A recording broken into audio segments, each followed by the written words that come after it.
Ladies and gentlemen, welcome back to the Field Pass. This is Dan, and I have John joining me. After the bye week, we're back. Illinois, Washington. We ready to flush the Ohio State game, John? I hope everyone is as refreshed and ready to go as I am because that was not necessarily a bad outcome or a bad effort, but just one of those where in a game where you needed absolutely everything to go right and those little things all went the wrong way, it was just kind of doomed from the start. Yeah, and Ohio State was a team. I mean, we predicted we'd win that game, but nationally, it's not a game we were anticipated to win. I thought the scoreboard looked competitive. To your point, we didn't necessarily play our best football by any stretch of the imagination, but the result is an L and an L that I think most people were anticipating. So the bye week couldn't have come at a better time. 7 games in here before we get our bye, and it's nice to be able to refresh and see what we got for the final stretch of the season here. Yeah, I like that the defense came out as competently as it did against Ohio State. It kind of sucks that you wasted that effort there. And like honestly, too, like the Ohio State talent is absurd. They probably have, 2 dozen, probably even more, maybe 3 dozen NFL players just sitting on that sideline. And the defense held their own, and the fact that you couldn't capitalize on any of the good efforts there was not the most bueno, but I guess it gives me some level of hope.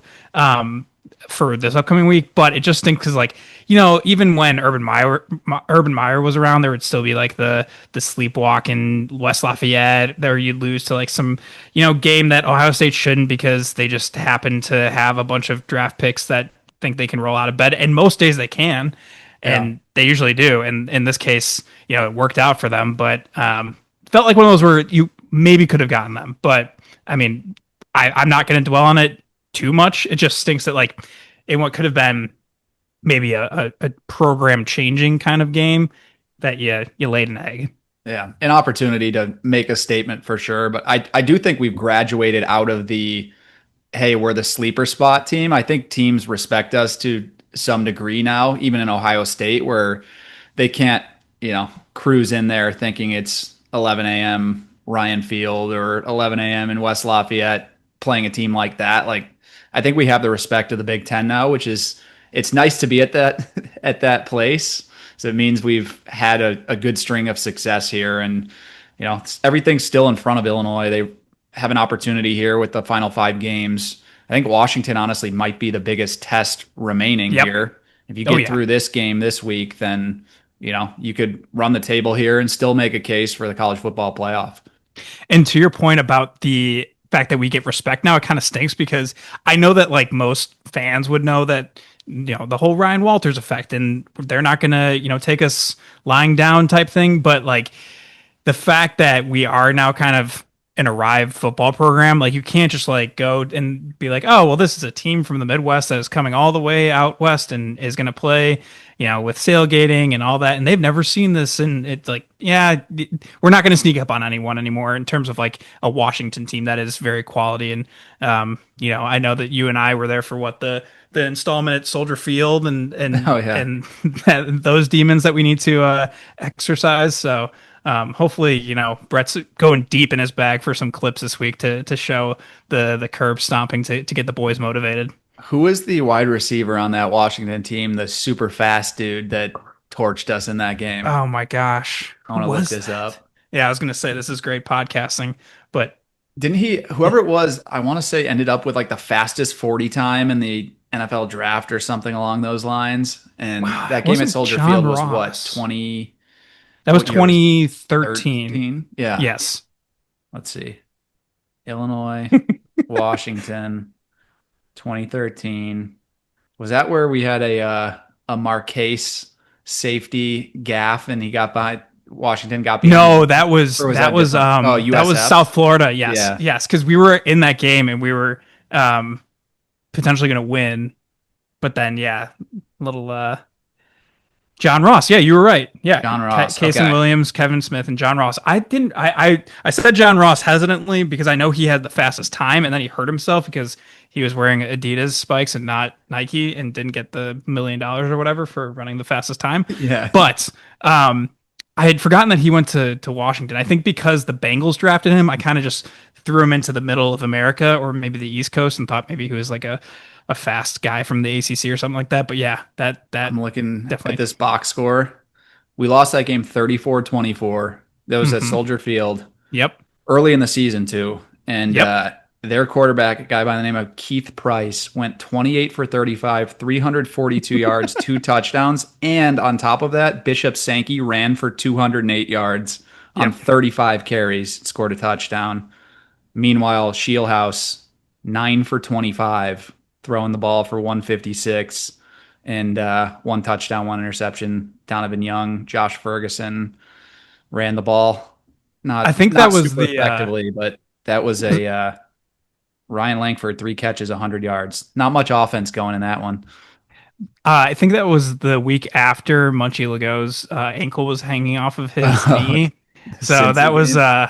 yeah, I think that was the week after, or maybe the week before, but it was early Yeah. enough in the season that I don't know. Did you go to that game? Because I know that I trekked up on the buses from Champaign up to Oh good yeah. old Soldier Field. So you were there. Yeah, I was there for that one. I This remember is it. this is before for all the listeners. This is before the lore of Dan and John really kicked off because I was so early in the year that even though we were right across from each or right next to each other in our dorm, we still hadn't quite set this up. Yeah.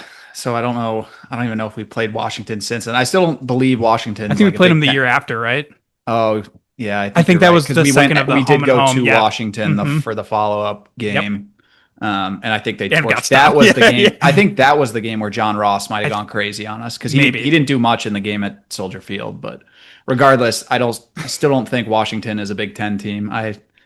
To me, Oregon has earned their stripes. They're officially a Big Ten team. I have not given the Big Ten title to Washington yet, but I think if they beat us, we have to grant them their Big Ten status Hmm. officially. USC has earned it as well. UCLA is starting to potentially earn their Big Ten status, but Washington to me is still the one, mostly on the basketball side of things, where I can't associate them with Big Ten basketball yet.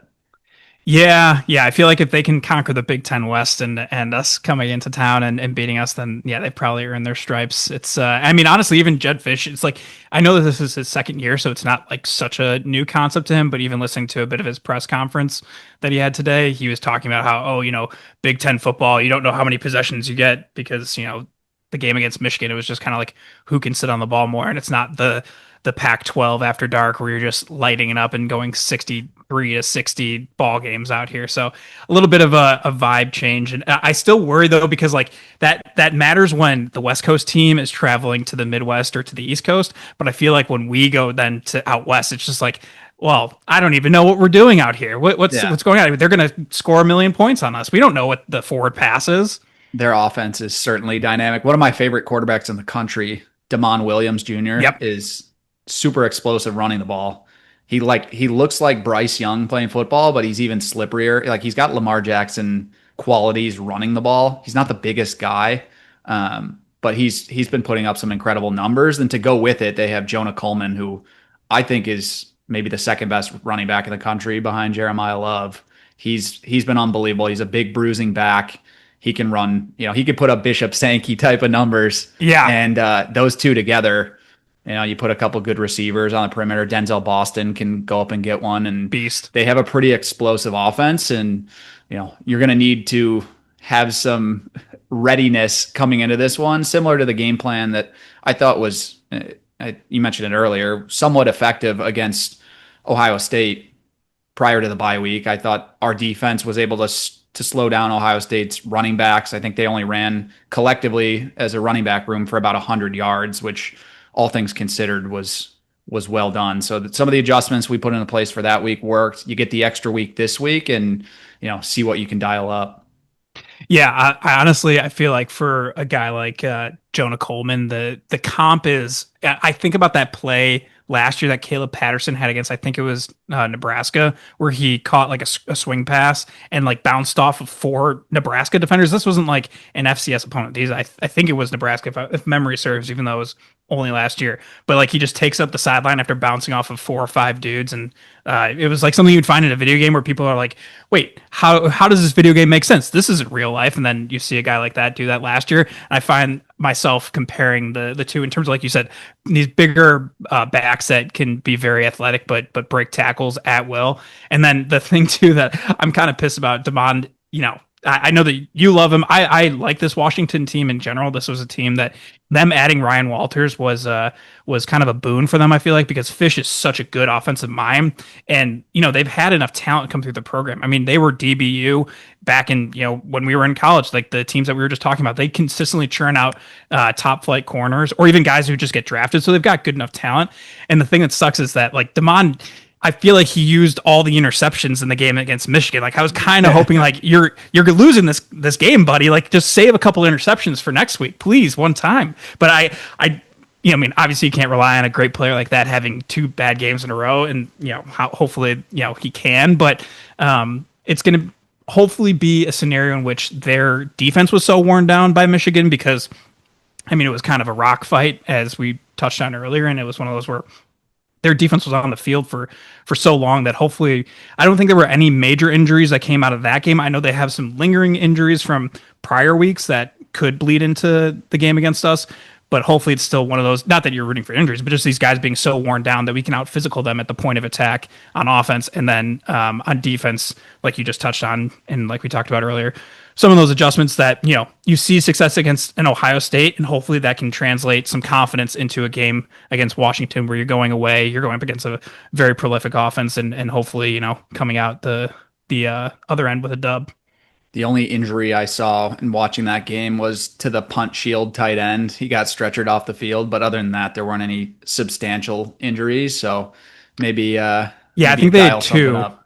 from prior weeks that I was doing some cursory research, and I mean honestly, college coaches, until it's like the NFL, and I think that they need to do this sooner than later, especially with all the gambling and whatnot, like until it's standardized with injury reports, like these guys are just so coy that they might say, you might have a situation like Brett talking about Xavier Scott, where it's like, oh yeah, his x-rays came back negative. Like an x-ray doesn't tell you about like a strain or a sprain to a muscle Right. or anything like that. It's like these guys, like they'll say like, oh yeah, he might be back or he's out this week, and you don't really know. So I only make that note because I didn't see anything coming out other than what you said, but there might be some holdovers from prior weeks that maybe they'll come back and be difference makers. But Yeah, what is we'll it see. now that the Big Ten requires an hour before the game to put out the official status report of players? Yeah. That's the only standardized thing. But like, you don't have to say anything during the week going into it. Uh-huh. I know Brett will oftentimes offer up, like he did, that no substantial injuries this week. I don't think that includes Xavier Scott, who's still, from what I've been told, is going to be out until Hmm. December or so. Yep. So I don't think we're going to see much of him. But other than that, it seems like the bye week came at the right time for Illinois to get healthy, get some of these guys back in there. I know Aiden Lawfrey the last couple games is, slowly working back into the rotation, but he certainly wasn't taking on the full load that he was accustomed to earlier in the season. And part of that might be because Khalil Valentine started to look better. But, if Bielema says everyone's healthy, one of the guys I was most concerned about after the Ohio State game was Khalil, who I thought it looked like he went down awkwardly, but he had a 300-pounder falling on him sideways. So I'd like to take it that when Brett says there's no injuries, that means Khalil Valentine is good to go, because that was certainly a big concern of mine. I mean, I thought his leg snapped. That I thought, speaking of Munchie Lego, not that we're talking about that in regards to Khalil, but I just thought you see that kind of play and you see a guy fumble. Like that is, I feel like, the clear cut indicator. These guys who have extreme mental toughness, who have extreme, tenacity and vision and ability to body control. Like when you have something like that happen where you're in so much pain that you drop a football, like that tells me like, oh, his entire everything from below his thigh is messed up, and I don't even want to watch this replay. And I didn't really, to be quite honest, just because it still got bent in a weird way. But the fact he was on a bike later, I guess that means he's young and he's got very agile ligaments. I don't know, but hopefully, yeah, he's okay. But to your point, the bye week came at a great time, and I do kind of love the fact that the two bye weeks are close together. To the point where it's like, oh yeah, like what was the thinking behind this? But I also kind of love it because you just touched on how the back half of the season should in theory be easier, just looking at the opponents. And you kind of had this like, run up to the season where you're trying to figure things out. And then you kind of crescendo with some of these really tough opponents. And then you get this these 2 bye weeks just kind of planted in the middle of the season. And hopefully that allows you to not only get healthy, but then to really devote time and attention to this Washington opponent that is kind of like the make or break point. Like I'm sure we'll touch on it later or, after the game. If they win, I'm going to start talking really recklessly because like I feel like we'd say this, but like it's kind of the survive and advance type of mentality. But if they have that capacity to put these resources to this game because the 2 bye weeks are so closely interlocked to each other, it's like just go out there and focus on. I know they say 1-0, but like this is the most clear and obvious 1-0 that if you take care of this, you so much have a path. I mean, Penn State fell off. You have 2 losses to potentially the top 2 or 3 teams in the nation. Just looking at it, so it's like, why not put out that great resume and keep putting your best foot forward and go out there and take care of Washington, even though this is going to be an incredibly tough test. Are you ready for a stat here? Oh yeah. All right. Since we're talking bye weeks, Brett Bielema, 6-1 off bye weeks in his time at Illinois. His only loss was his first year in November. We lost to Iowa in coming off a bye week. I think it was 33-23. But since that point, I think he's 5-0 in bye weeks since that point, since from 2022 on. So you don't want to see Brett Bielema off a bye week if you're the opposition. And he seems to be the guy that always kind of has an adjustment here or there. Like he makes the right tweaks when he's got that extra week to dive into the tape. I know he was hitting the recruiting trail this past week, but it's a good time to evaluate. I know he's talked about in the past, essentially doing a scouting report against your own team and seeing, okay, what are the flaws? Evaluate yourselves just like you do the opponent, and how would you attack yourselves, and then go and address those things. And, I thought we saw a little bit, like I said, with the Ohio State game prep, that hopefully you found something and a couple minor adjustments here or there to tweak things. But it's the right time to get in there, evaluate things, maybe make a couple personnel switches should you decide after you've had 7 games worth of tape that, okay, one guy is rising to the occasion, someone else hasn't been doing the job. Maybe there's a couple switches. I don't have anyone in mind in particular, but certainly could see some personnel changes. And then after this week, I think next week becomes the final 4-game stretch where you could start playing some guys that, more freely without burning any sort of red shirt, since the 5-for-5 did not pass.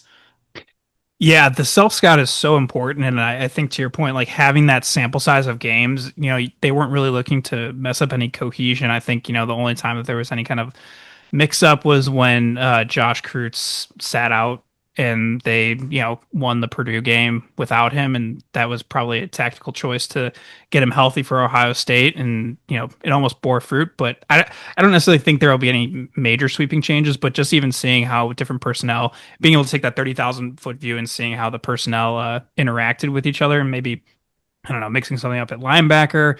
I don't know. To your point, it's a good time to take some inventory. I was thinking, was that Iowa game the one where they picked up the flag of the hit on Brandon Peters where they like headhunted him and they picked it and he like threw a pick on that? Was that game? I think that was. Because I remember being pissed about that because it was like a pretty close game because you said 34-24. And I want to say because that first year was the 9 overtime game where it was to Brandon. And I think that's when... That was one of the bye week games too. That was the first bye week game for Brett, the 9 overtime Penn State game. And then there's a few other games. The 50-49 Purdue game against Ryan Walters, offensive coordinator Ryan Walters. That was another game off a bye week. So we've won some close ones off byes, and the only one being the Iowa one that we weren't able to pull out. But I can't remember exactly if that was the Brandon Peters hit, but you have a brain for those calls where you get irrationally mad at dumb refs. I mean, I'm sure you're right. Yeah, I think so. And that's why, like, when you were talking about that, anyone who was watching, I like slapped my forehead because remember being irate at the fact. I don't even think that's irrationally angry, because that's just like something where that like, I don't even know how they didn't review that for targeting. I don't know. This is something that we don't need to relitigate, because we probably did on the pod when we were going through, which is hilarious to think that we've been going long enough where we could probably go back and find our reactions to that. But it's one of those where I don't necessarily want to talk about the Ryan Walters angle so much because I feel like, and I even listening to the press conference, I feel like they did a good job of like asking Brett about it, and but like not so much because I think over the years it's kind of been talked about ad nauseum, and he did a good job of kind of paying his respects, but I still feel like there's just I don't want to say so much unresolved, but also like even sitting here as a fan and thinking about if he was still in Champaign and you had him and Barry Lunny with this team this year, I'm not saying that they would have been, smoking Ohio State, but with the experience in this group of guys, man, it could have been something so special. And it just like that opportunity cost perturbs me. But then thinking about how once there was some level of severance between the two parties and then how he acted and how Brett, I'm sure like, yeah, I mean, I know we love Brett and he's like not a perfect angel, but like I feel like he was pretty respectful and to still get some of like the weird shenanigans last year where they were running out on the field during halftime with the bands going on. And so like, there's just like this little thing that I know Brett wants to take the higher road, but hopefully he's still banking these things enough that like whatever juice Ryan Walters would use at Purdue to get his team into it to, try and beat the crap out of the Illini. I hope Brett somehow is, making that kind of case similarly to the guys. I mean, I know that you kind of don't necessarily need to do that when you think you're a good enough team, but like that little extra bit of magic, it would be wonderful if he could kind of draw upon some of that and just get the boys ready to go into Washington and kick some butt. There's always a little bit of extra juice when you play an old familiar face, and I think most of the energy was spent in the Purdue 50-49 overtime game last year, but I think there'll still be a little bit of juice. There's still familiarity with some of the players on this year's team and playing for him. So you're always going to want to go out and perform your best. And if you get that little extra motivation, it can't hurt. And the difference, I guess, in this case is Ryan Walters has a little extra motivation. His Washington players are not, there's no affiliation for the most part with any of the Illinois teams. So it's not, hey, Purdue, we need to go beat Illinois because of, a couple recruits that were on the team that flipped over to Purdue and some of the other Or staff that rivalry. was, yeah, some of the other staff members that went to West Lafayette as well. It's just one man versus some of his old players and stuff. So I don't see that storyline nearly as, I don't know, aggressively as it had been last year. It's not to me kind of as top of mind, but yeah, to your point, hopefully Brett's using any little angle he has. Exactly. Yep. And even like seeing him in I mean, it's kind of like the AJ Przinsky effect. I dub it for myself is like I loved it when he was on our sideline, but then seeing him like in the tight t-shirts and like, getting really animated, like even watching the Michigan game, the Washington Michigan game this past, they'd cut to him after like, Michigan would score on them. And I'm just like seeing him with like this, bravado and, obviously not in those moments because they had just scored, but like, I'm like, I just like don't love it when I don't necessarily say I despise it, but I'm just not a huge fan of it, especially when he was doing it at Purdue.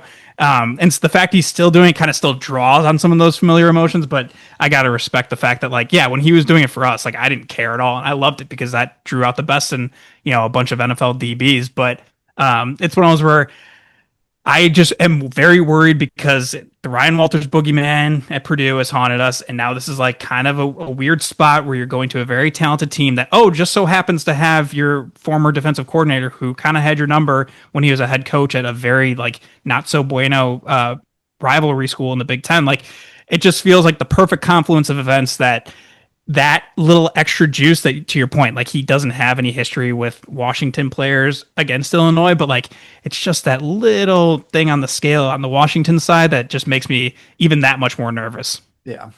You want to go into our players of the game? I'll let you start because I feel like I'm always leading us off. All right.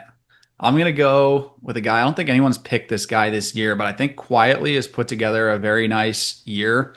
And that's Joe Barna, who I think in a game like this, I haven't even mentioned it, but I was deep diving the forecast. 52 degrees and rainy all game. It's supposed to be very rainy on Saturday.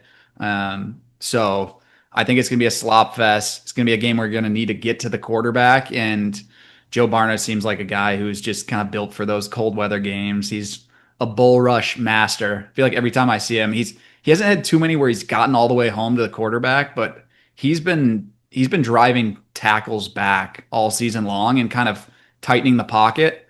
And you need to do that a couple times on Damon, get him happy feet, get him out of the pocket, and try to see if you can get him off kilter.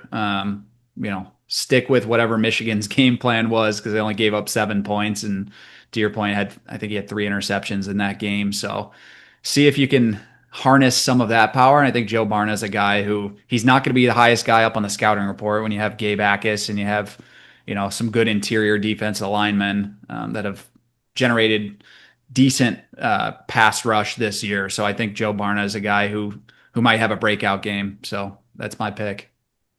Yeah, I'm going to stick on the defensive side.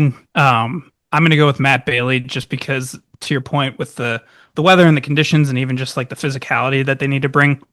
If Jed Fish is talking about how it feels different in the Big Ten and all that, like this is the kind of environment to really assert yourself. And I feel like Matt Bailey he's been consistently good. Like he hasn't been, making terrible plays or taking terrible angles, but he hasn't quite had that breakout game like he had last year against Michigan where he was all over the field.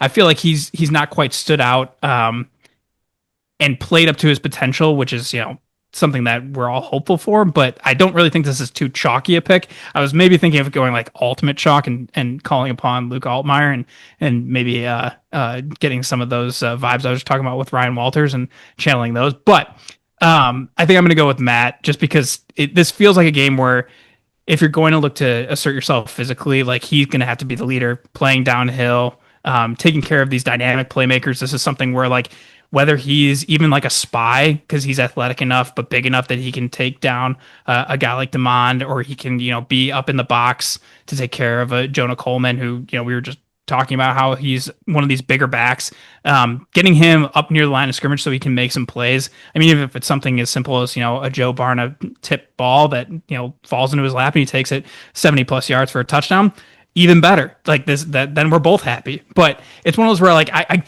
I want to take offensive guys because it's more easily discernible, like their impact upon the game and being like, oh, this is my pick of the week and they did this, that, and the third. And defensive guys is kind of like, well, as long as you don't do anything wrong, we can kind of like justify you having a good game. But this is something where I'm looking for Matt Bailey to really make his mark and have like one of those X factor type plays that we've seen him have in the past, going back to his true freshman year where he had, I know it was garbage time, but he, flashed ball skills and being able to intercept passes and show signs of the future that, we thought now it'd be like just consistently all Big Ten play. And that's not to say like he hasn't had some moments, but just looking for him to put it together for an entire game would be unbelievable. And so I think that he'll come out and rise to the occasion and be that guy.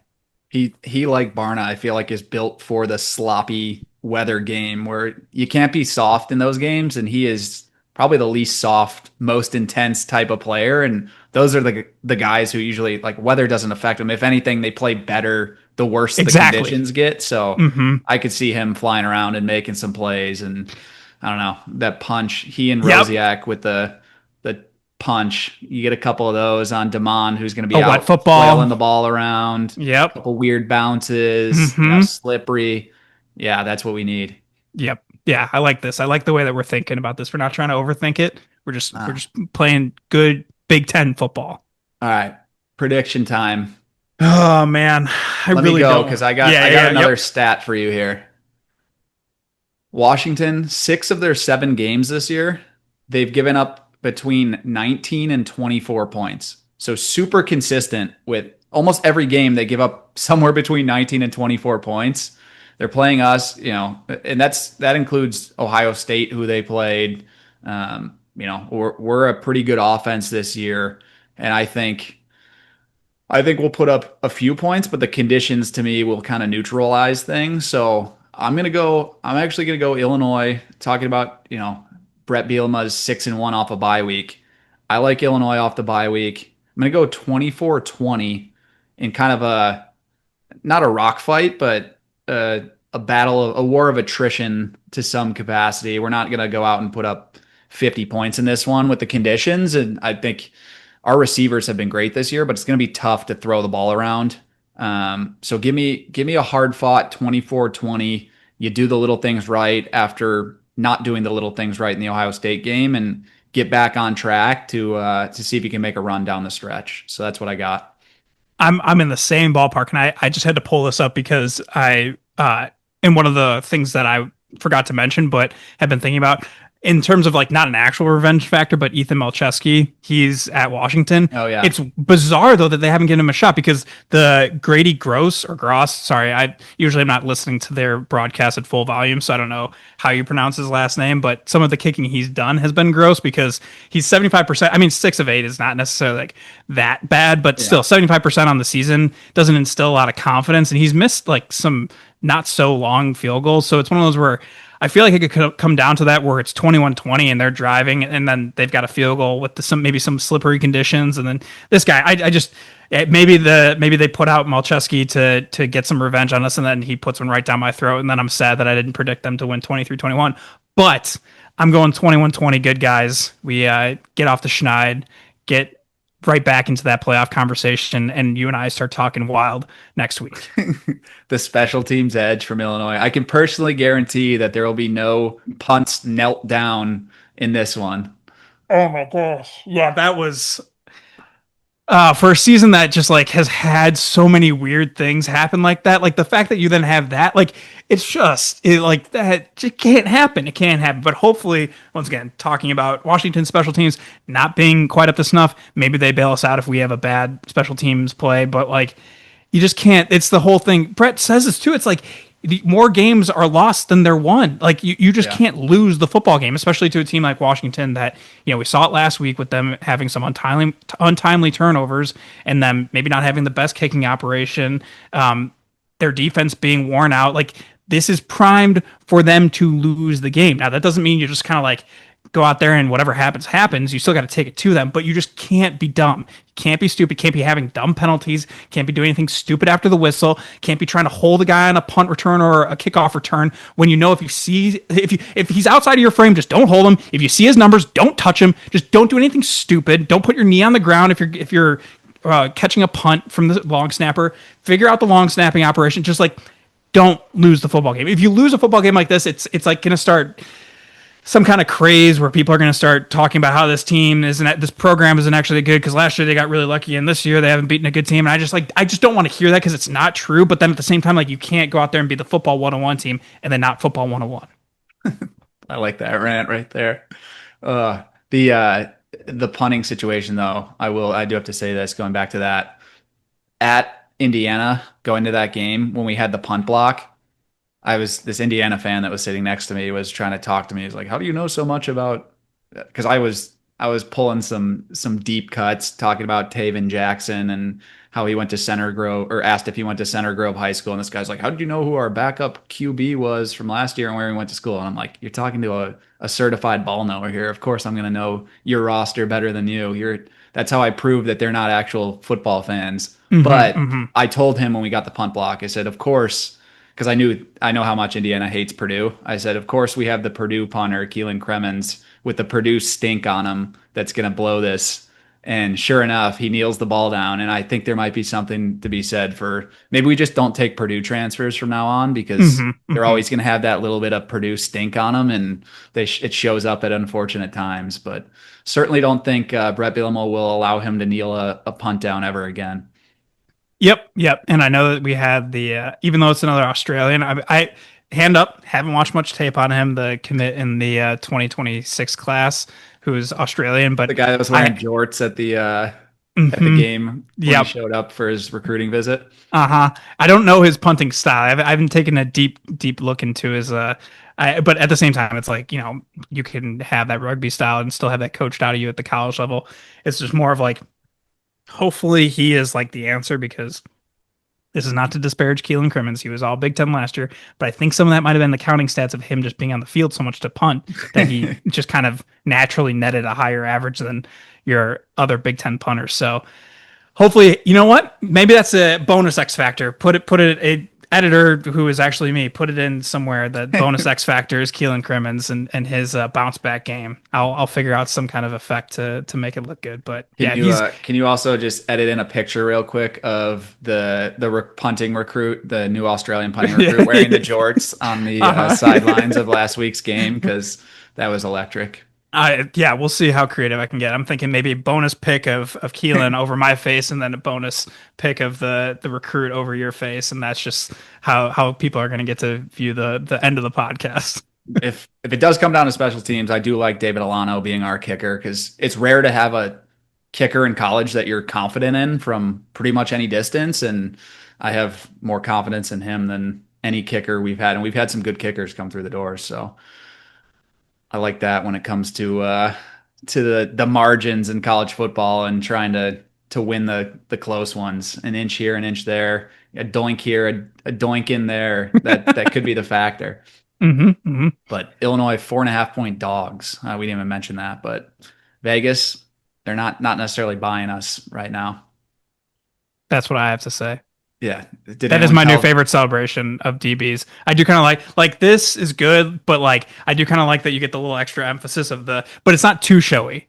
Like Yeah. I'm a respect the game kind of guy, but I do like a little. It's an emotional game. You got to celebrate when you do something good, but not too much. Like you can't be going up there and like acting like you swatted away fourth and long when a quarterback just overthrew it. But just giving a simple 2 thumbs down, I love it. Hey, we're here for a good celebration, but hopefully Illini are celebrating this week on the road at Washington, number 23, back in the top 25. Vegas doesn't like us, but they don't know Brett Bielema is 6-1 off bye week. So the boys here at the Field Pass like Illinois in this one. Take it to the bank. We appreciate you all for listening. As always, you can find us on social media. We're just at the Field Pass. Thanks and go Illini.